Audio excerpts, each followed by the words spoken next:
அனைவருக்கும் வணக்கம்.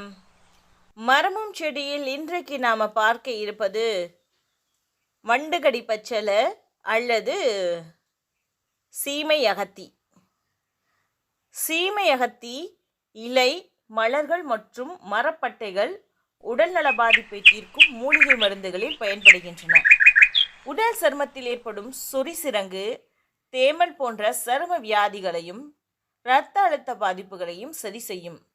சுவாச கோளாறுகள், சிறுநீரக பாதிப்புகள், பெண்களின் இரத்த சோகை, மாதாந்திர பாதிப்புகள் போன்றவற்றை சரி செய்யும் தன்மை கொண்டது சீமை அகத்தி. மற்றும் பால்வினை பாதிப்புகளையும் சரியாக்கும். சிறுநீர் அடைப்பு ஏற்பட்டு சிலருக்கு சிறுநீர் கழிக்க முயற்சித்தாலும் சிறுநீர் கழிக்க முடியாமல் வேதனையில் தவிப்பார்கள். இதற்கு தீர்வு காண சீமை அகத்தியின் மஞ்சளும் பழுப்பும் கலந்த வண்ண மலர்களை சேகரித்து வெயிலில் உலர்த்தி பின்னர் அந்த மலர்களை நீரில் இட்டு நன்கு சுண்ட காய்ச்சி அந்த நீரை தினமும் பருகி வர சிறுநீர் கழிக்க முடியாமல் அடைப்பை ஏற்படுத்திய சிறுநீர பாதிப்பு எல்லாம் விலகி சிறுநீர் முழுமையாக வெளியேறும். சிறுநீர் பையில் தேங்கிய நீர் முழுவதும் வெளியேறி உடலில் புத்துணர்ச்சி தோன்றும். விஷப்பூச்சிகள் கடித்து விட்டாலோ அல்லது அவற்றின் எச்சம் நம் மீது பட்டுவிட்டாலோ உடலில் அரிப்பை உண்டாக்கி அதை சொரிய வீக்கமாகி காயமாகி ஆறாத புண்ணாக மாறிவிடும்.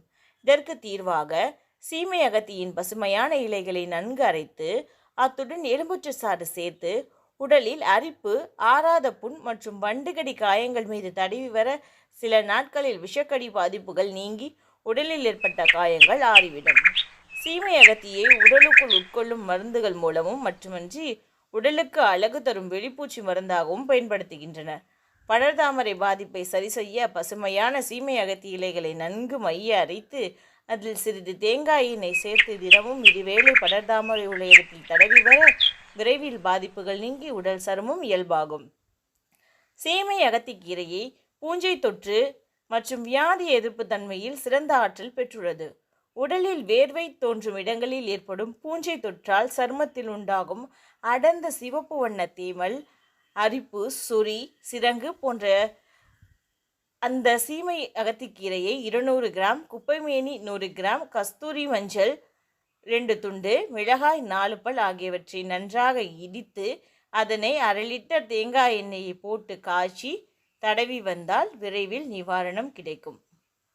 உங்களுக்கு இந்த பதிவு பிடிச்சிருந்துச்சுன்னா லைக் பண்ணுங்க, கமெண்ட் பண்ணுங்க, ஷேர் பண்ணுங்க. மறக்காம